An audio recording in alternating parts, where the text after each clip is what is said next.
Sudah kita lihat tentang kelalaian Tuhan dalam menepati janjinya. Bagaimana Petrus mencoba memaparkan argumentasinya kepada orang-orang yang menganggap bahwa seolah-olah Tuhan itu sungguh-sungguh lambat atau lalai untuk menggenapi janjinya. Yang pertama, Tuhan tidak terbatas oleh waktu. Perhatikan ayat 8 dan kita bisa bandingkan dengan Mazmur 90 ayat 4, saudara.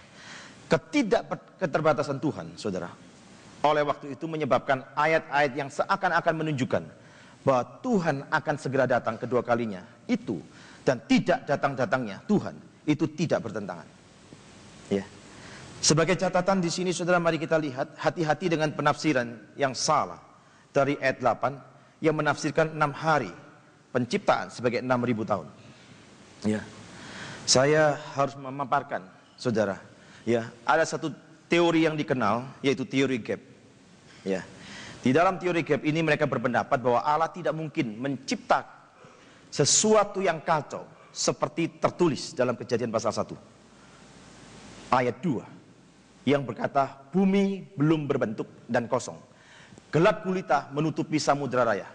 Karena itulah mereka beranggapan bahwa penciptaan dalam Kejadian pasal 1 ayat 1 sudah sempurna, tetapi lalu menjadi rusak atau kacau karena pemberontakan iblis. Ini teori gap yang dipakai dasarnya. Yang kedua dasarnya, dengan adanya gap jutaan tahun menurut teori ini, maka Alkitab menjadi cocok dengan ilmu geologi. Coba perhatikan saja. Yang mengatakan bahwa umur bumi sudah jutaan tahun. Kejadian 1 ayat 2 berbunyi, bumi belum berbentuk dan kosong. Ini argumentasi mereka ketiga. NIV menerjemahkan di situ, saudara, dikatakan bumi adalah tidak berbentuk dan kosong. Dan ditinjau dari sudut bahasa Ibrani, kata hayeta dikatakan di sini, yang diterjemahkan was atau adalah, juga bisa diterjemahkan became, ya, atau diterjemahkan menjadi. Kalau dipilih terjemahan ini, maka Kejadian pasal 1 ayat 2 menjadi dan bumi menjadi tidak berbentuk dan kosong. Dan terjemahan ini cocok dengan teori gap. Perhatikan ya. Ini penyesatan yang muncul lewat interpretasi dalam Kejadian pasal 1 dan 2. Saya berpendapat, saudara, bahwa teori gap ini ya harus ditolak dengan alasan sebagai berikut. Ya. Mari kita lihat, saudara, dasar penolakan kepada teori ini. Ya. Kejadian 1 ayat 1 dan 2 tidak berarti bahwa Allah menciptakan sesuatu yang kacau, tetapi Ia menciptakan yang sempurna secara bertahap. Perhatikan ini, ya. Dia menciptakan semua sempurna secara bertahap. Penganut gap teori ini, saudara, ya, mereka tidak mau mempercayai bahwa Allah melakukan penciptaan secara bertahap. Tetapi dalam teori mereka sendiri, perhatikan, mereka berpendapat pada waktu Allah melakukan penciptaan kembali, Kejadian 1, ya, dalam Kejadian 1 ayat 3 dan seterusnya, maka Allah melakukan secara bertahap. Ini menunjukkan bahwa mereka tidak konsekuen terhadap pendapat mereka yang menolak penahapan, tetapi bagian berikutnya mereka justru melihat penahapan di dalam penciptaan. Ya.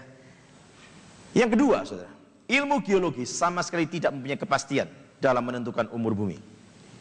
Ya. Perhatikan, perlu diketahui bahwa ada banyak metode yang bisa digunakan untuk menentukan umur bumi. Ya.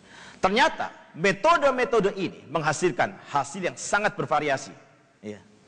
Kalau kita lihat, misalnya metode pertama menghasilkan bilangan 100 juta tahun, maka metode kedua ternyata menghasilkan bilangan 20.000 tahun. Nanti Pak Radiman bisa menjelaskan ini, ya, secara sains. Di samping itu perlu diketahui bahwa para ahli ilmu pengetahuan itu kebanyakan adalah orang yang bukan Kristen, ya, bahkan yang anti Kristen, ya. Karena itu kalau dengan metode tertentu mereka menemukan bahwa umur bumi adalah jutaan tahun, maka hasil itu dipublikasikan sedemikian rupa, saudara. Sedangkan kalau metode yang lain menghasilkan bilangan ribuan atau puluhan ribu tahun, jika cocok dengan Alkitab, maka hasil itu mereka sembunyikan.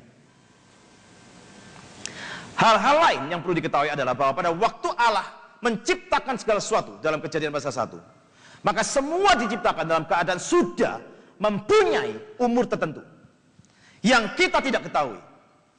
Sebenarnya dari sini kita bisa menarik, saudara, ya, hal yang sangat tepat dalam keselarasan yang ada. Misalnya, saudara, pada waktu Adam diciptakan, pada hari ke-6.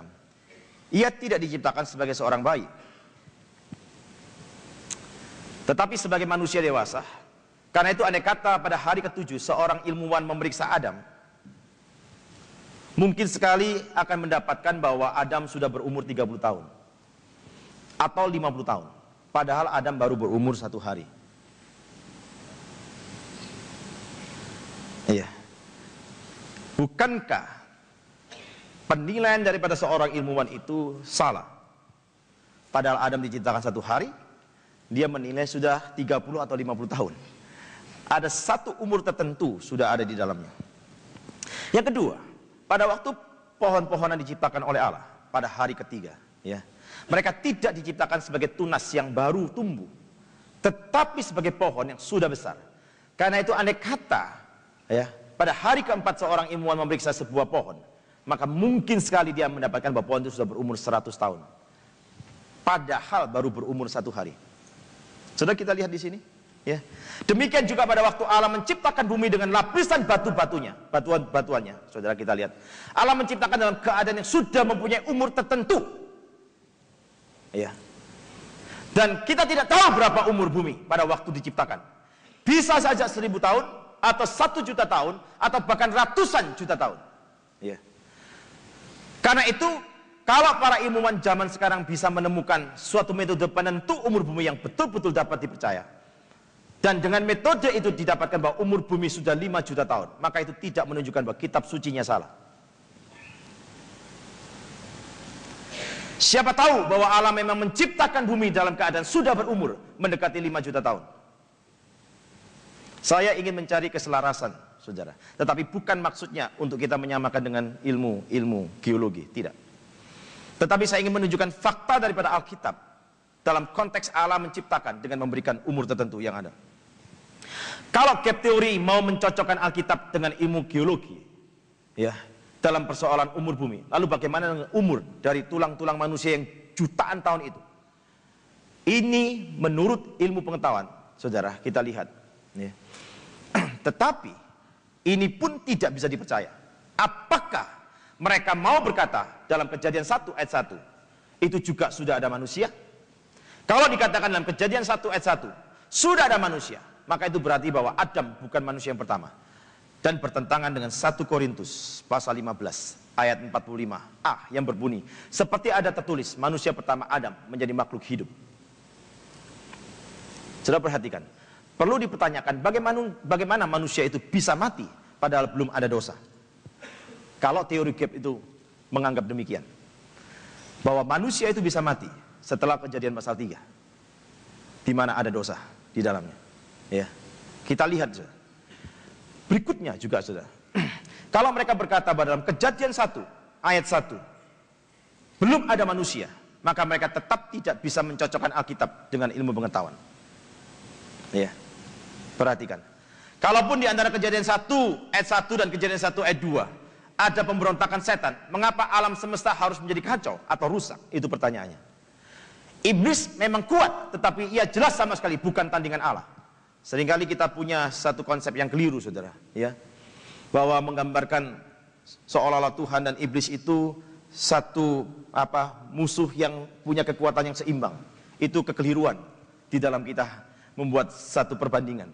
Iblis tidak ada apa-apanya dibandingkan Tuhan. Jadi kalau kita sudah punya imajinasi bayangan lebih dahulu, iblis itu punya kekuatan yang seimbang dengan Tuhan, maka itu membuat kita begitu beratnya untuk berjuang mengalahkannya. Tetapi kalau kita mengatakan bahwa Tuhan jauh lebih besar dan jauh lebih berkuasa daripada iblis, maka segala tipu dayanya, serangannya, dan apapun juga bisa kita hadapi dengan kekuatan Tuhan, dengan satu bukan tekanan, tetapi satu kelegaan yang ada di dalamnya.